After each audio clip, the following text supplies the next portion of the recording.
Mic ಇಟ್ಕೊಂಡಿದ್ದಾರೆ, ಕಾಣಿಸುತ್ತೆ ಎಷ್ಟಿದ್ರೆ ನೋಡಿ. ಬಿಗ್ ಬಾಸ್ ಅಲ್ಲಿ ಚಂದ್ರಪ್ರಭು ಅವ್ರು ಬಂದಾಗ ಹಳ್ಳಿ ಫೇಸ್ ತರ ಆಯಿಲ್ ಫೇಸ್ ಇದ್ರು, ಹೋಗ್ತಾ ಹಂಗೆ ಪಳ ಪಳ ಪಳ ಪಳ ಅಂತ ಹೊಟ್ಟೋದ್ರು. ಅದು ಬ್ಯೂಟಿ ಸೀಕ್ರೆಟ್. ನಾನು ಅವ್ರನ್ನ ರೆಡಿ ಮಾಡಿದ್ದು. ಇವಾಗ ಈ ಪಾರ್ಟಿಲಿ ಒಬ್ರು ಬಂದಿದ್ದಾರೆ, ಫಸ್ಟ್ ಹೆಂಗ ಒಡ್ರ ತರ ಇದ್ರು, ಇವತ್ತು ಇಷ್ಟು ಸ್ಮಾರ್ಟ್ ಆಗಿದ್ದಾರೆ. ಅಜಯ್ ಅಂತ, Gandhi Bazaar full famous surrounding. ಇವತ್ತು ಅವರು ಬ್ಯೂಟಿ ಸೀಕ್ರೆಟ್ ಹೇಳ್ಬೇಕು, ಇಷ್ಟು ಚೆನ್ನಾಗಿ ಸ್ಮಾರ್ಟ್ ಆಗಿ ಕಾಣ್ತಾ ಇರಕ್ಕೆ ಕಾರಣ ಏನು? ಕೇಳಿ. ಇದಕ್ಕೆಲ್ಲ ಪಕ್ಕ ನಮ್ ಸತೀಶ್ ಸರ್ ಕಾರಣ. ಏನಕ್ಕೆ ನಾವು ಅವ್ರನ್ನ ಗುರುಗಳ ತರ ಸ್ವೀಕಾರ ಮಾಡಿದೀವಿ.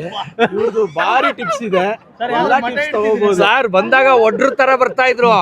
ನಾನು ಒಂದೇ ಹೇಳ್ದೆ, ಸರ್ ಒಂಚೂರು 1-2 ಇಂಚ್ ಕೂದ್ಲು ಉದ್ದ ಬಿಟ್ಟು ನೋಡಿ ಹೆಂಗ್ ಸ್ಮಾರ್ಟ್ ಆಗಿ ಕಾಣಿಸ್ತೀರಾ ಅಂತ. ಇವತ್ತು ಕೂದ್ಲು ಉದ್ದ ಬಿಟ್ಟಿದ್ದಾರೆ, ಕಾರಣ ಯಾರು ಅಂತ ಕೇಳಿ. ಆಮೇಲೆ ಸ್ಮಾರ್ಟ್ ಆಗಿ ಕಾಣ್ತಾ ಇದಾರ ಇಲ್ವಾ ಅಂತ 4 ಜನ ಏನಾದ್ರು ಹೇಳಿದ್ರ ಇಲ್ವಾ ಅಂತ ಕೇಳಿ. ಇವಾಗ ಅವ್ರು ಉದ್ದ ಬಿಟ್ಟಿರಕ್ಕೆ ಎಷ್ಟು ಸ್ಮಾರ್ಟ್ ಆಗಿ ಕಾಣ್ತಾ ಇದಾರೆ, ಅದಕ್ಕೆ ಅವರೇ ಸಾಕ್ಷಿ.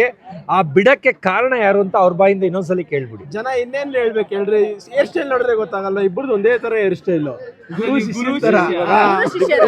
ಈಗ ನಮ್ಮನ್ನ ರೆಡಿ ಮಾಡ್ತಾ ಇದಾರೆ, ನಮಗೂ ಇವ್ರಿಗೂ ಹೇಳಿದೀನಿ. ಇವ್ರು ನೋಡಿ 5 ಪಿಕ್ಚರ್ ಹೀರೋ ಮಾಡಿದ್ದಾರೆ, ಅಂದ್ರೂ ಎಲ್ಲೂ ಕಾಣಿಸ್ಕೊಂತ ಇಲ್ಲ. ಇವಾಗ 3 ಇಂಚ್ ಉದ್ದ ಬಿಡಕ್ ಹೇಳಿದೀವಿ.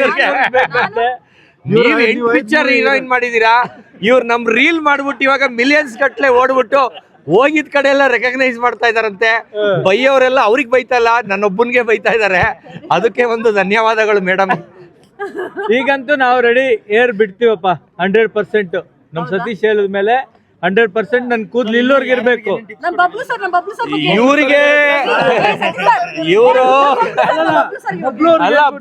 ಬಬ್ಲು ಸರ್ ಈಗ ಅವ್ರಾಗವ್ರೆ ಟಿಂಕರಿಂಗ್ ಮಾಡ್ಸ್ಕೊಂಡ್ ಬಂದ್ಬಿಟ್ಟಿದ್ದಾರೆ. ಅದಕ್ಕೆ ಉದ್ದ ಬರೋವರ್ಗು ನಾನು ಹೇಳಕ್ಕಾಗಲ್ಲ.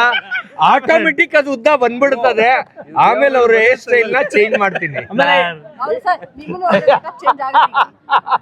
ಆಮೇಲೆ ಇದೊಂದು ಟ್ರೆಂಡ್ ಆಗ್ಬೇಕು, ಯಾಕಂದ್ರೆ ಇಷ್ಟ ದಿವಸ ಶಾರ್ಟ್ ಮಾಡ್ತಾ ಇದ್ರು ಏರಲ್ಲ. ನಮ್ ಸತೀಶ್ ನೋಡಿ ಇಡೀ ಕರ್ನಾಟಕ ಜನ ಫುಲ್ ಉದ್ದ ಕೂದಲು ಬಿಡ್ಬೇಕು, ಸೂಪರ್ ಆಗಿರುತ್ತೆ. 100% ಎಲ್ಲರೂ ಓಕೆ ಮಾಡ್ತೀರಾ ನೋಡಿ.